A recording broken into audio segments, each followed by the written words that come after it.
Some names and identifying details have been changed to protect the privacy of individuals.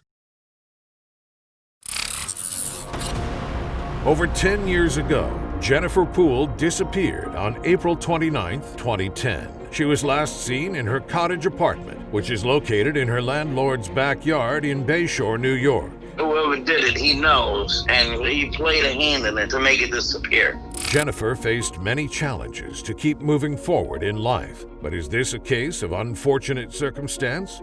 Or was her life a casualty of her choices?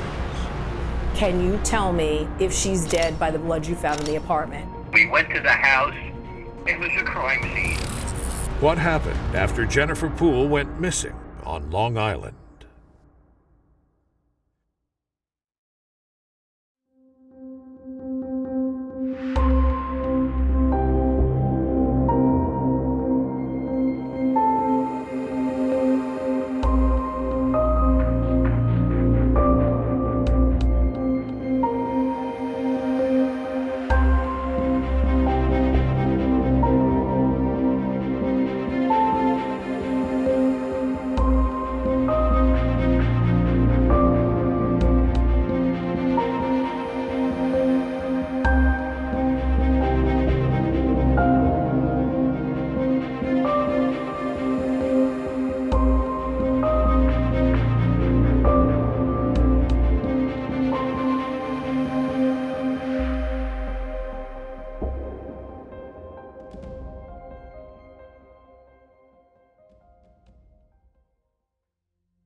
The case of Jennifer Poole's disappearance stays alive through her older sister, Christine Poole. 10 years later, Christine is still actively searching for her sister on Long Island and has many unanswered questions. Me and Jenny growing up as sisters, there were times when things were really good and times when things were really bad. Jenny had, I guess, what they would diagnose as ADHD today. Younger, when she was in elementary school, she was good, like a normal kid, but on the hyper side. Junior high, we were on a softball team at one point. In high school, it kind of really, that's when things turned bad. She didn't wind up graduating high school. She did not, she went till 10th grade. After that, things became bad, with drugs and hanging out with the wrong people. There were times when she wanted to be on her own and not be with us. Me and my brother were always a little bit closer. Years later, I'm talking probably late 20s, early 30s, she actually went back to get her GED because she wound up going into a drug rehab. She took this test and they said, oh, you should become a medical biller. So she went to school for medical billing. My mother bought her a Dell computer, got her all the software she needed, and she was doing wonderful. And we really thought she'd wind up going into this field, but as she got older, then she got in with the wrong people and drugs and things like that. Throughout life, it was always a roller coaster with her.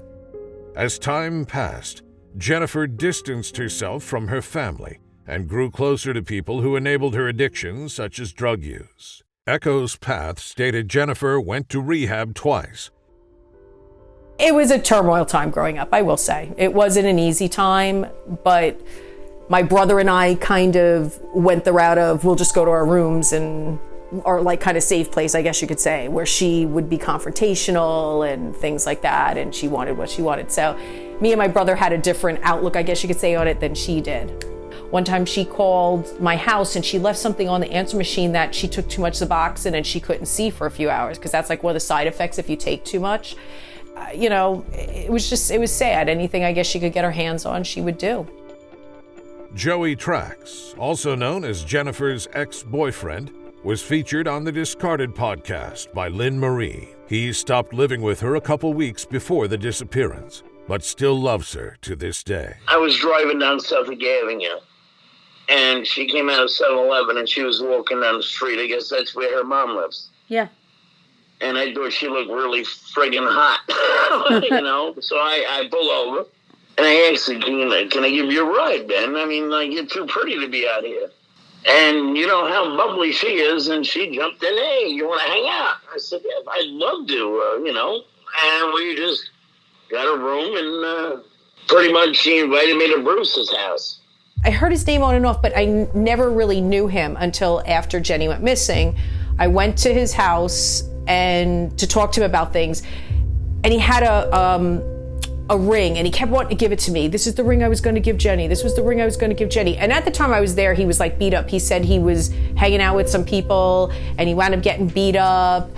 And, you know, he didn't know, he went and saw Jenny, and Jenny had 2 black eyes, and he was all upset about that.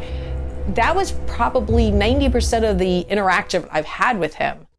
While Joey and Jennifer were involved with each other romantically, another man by the name of Bruce Eustis tried to buy her love at the same time. The story I got from Jenny was that she went to a supermarket to put up a sign, cool chick looking for a roommate. And while she was putting it up, she runs into Bruce.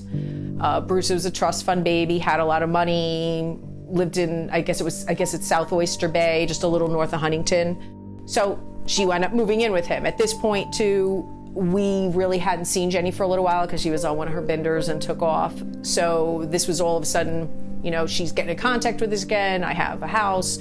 I'm living in this house. I do know at that point Joey was around then. That I will tell you, just because Bruce would say this guy Joey would come over, and Bruce, you could tell he loved my sister, but my sister didn't want to be with him like that. For 1 year, Bruce, Jennifer, and Joey all lived in a house located in Cold Spring Harbor. The house was owned by Bruce's deceased mother, Ann Whipple.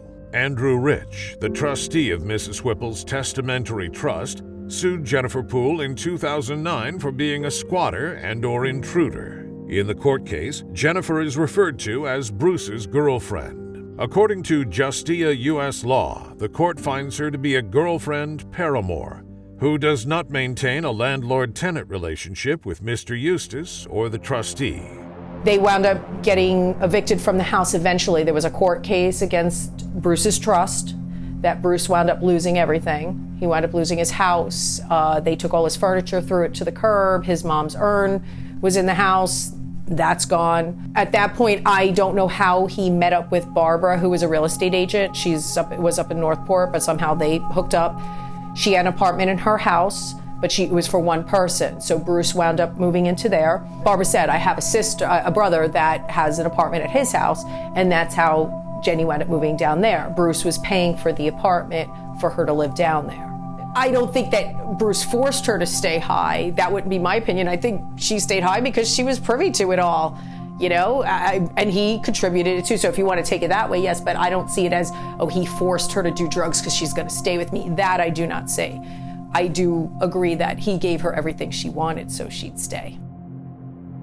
Jennifer lived in a cottage apartment in the landlord's backyard. Joey moved into Jennifer's apartment on Mowbray Avenue in Bayshore. But as Jennifer started to invite strange men over to her apartment, Joey moved out weeks before the disappearance. A few days before Jennifer disappeared, the last person that is known to have talked to her was Christine Poole's boyfriend at the time, Neil DeRisi. I pulled up in the driveway, and the next thing I know, that she pulls up in the yellow Hummer, and she gets out of the car and comes over and starts talking to me. And she had like black eyes, like she had been, like somebody punched her in the face, you know. And she told me that something had fallen off the wall and hit her on the bridge of the nose. I kind of didn't believe it because I saw 2 kind of like shade-looking characters sitting in the Hummer. So my spider sense was tingling right there, you know. So I asked her, I said, Jenny, do you need help? The last time I saw Jenny had to be sometime in April 2010. I went to her apartment.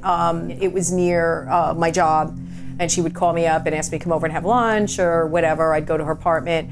Her apartment was always immaculate. No matter what was going on, her apartment, the bed was made. You know, the carpet, she had the kind of carpet when you vacuum, you see the lines in it, and she loved that. The landlord, usually wandering in and out of her apartment, like, I mean, I know it's his house and the landlord, but I just thought that was bizarre. One time she called me that, and this is probably one of the last times I saw her, she called me that she had blood in her hair and she wanted me to come over at lunch and wash blood out of her hair.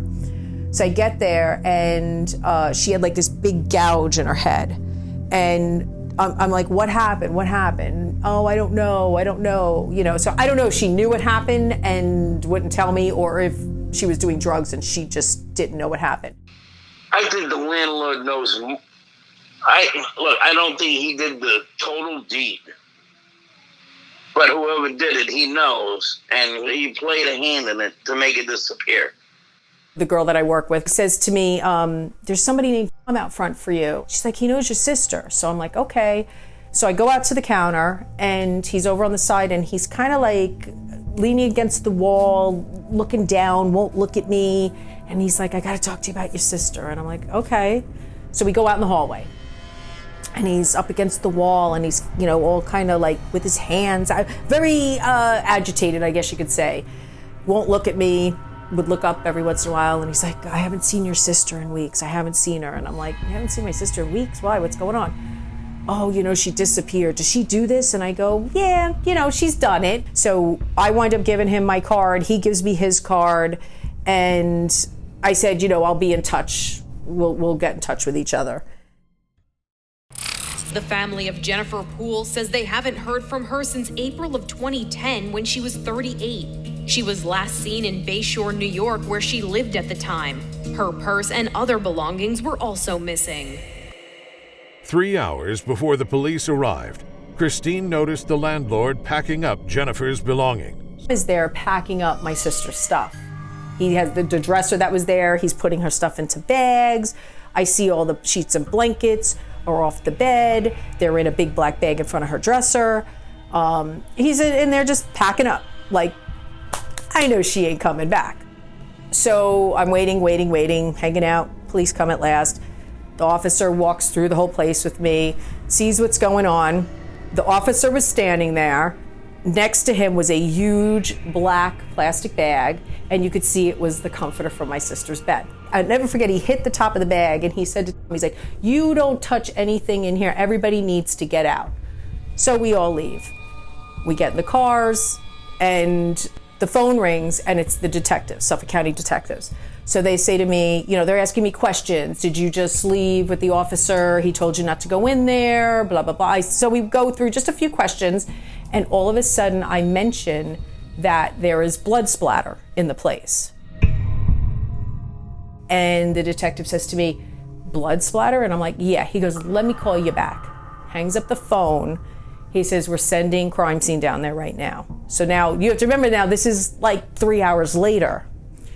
Because what happened was at that point, they tell me they're sending officers down there, a detective down there to go through everything. So somebody there called me and they started asking me questions. And I said, there's that big black plastic bag by the door that had her blanket in it. And they're like, what plastic bag? And I go, it's a big garbage bag. It had her bedding in it and everything. I could see it was her bedding. Okay, we're sending someone to your house. He came and took our hairbrushes, samples, all that kind of stuff, asked me exactly what happened with the bag so that he had it in the report because the bag was not there. And then he proceeded to leave. I don't understand what the hell's going on and nobody's not doing nothing. But because you're Jennifer Poole with a little drug problem, we'll just wait until we have no evidence. Oh, man, please, you haven't even looked hard enough. She was bipolar, had mental issues, and they should have treated it with more respect and more dignity and dug deeper. And instead of just worrying about her drug problem, she was bipolar. That's without a friggin' doubt. They should have worried about that more than her drug problem. Jennifer Poole has always made her love for those around her known. She was a caring daughter, sister, friend, and girlfriend. Sadly, Jennifer gave in to her drug addiction, and her mental health got the best of her. Let's say Jenny was dumped in the ocean or something. We never found her pocketbook. We never found her phone. We never found any of those kind of things. If they floated ashore in New Jersey, who's going to know? I just kind of felt you never know where somebody wound up. And if it kind of sticks to Suffolk County, what happens if they took a ride to Pennsylvania and dumped her out there or something? How would they know? The last time I spoke to them, it's not really a cold case, but it's not really an active case. They don't want to tell you it's a cold case. I mean, I asked them straight out, can you tell me if she's dead by the blood you found in the apartment? And they said, no, we can't. April 29th, 2020 marked 10 years without Jennifer Poole. Christine will never stop thinking about her and will spend her life searching for her little sister, Jenny. We're all here. We're searching for her. We'd love to find her. We'd love for her to come home and, be part of the family again. If that's possible, that would be awesome. All the signs of everything that we know lead to that probably that's not going to be the case. But yes, we would love for her to come home. At least to know, worst case scenario, to know what happens. My grandmother bought us all plots years ago for the whole family, and there's always going to be one empty. What started as a missing persons case turned into a homicide case once the blood spatter created a conversation. Jennifer's credit card and cell phone have not been accessed, but the lingering question remains unanswered. What happened after Jennifer Poole went missing on Long Island?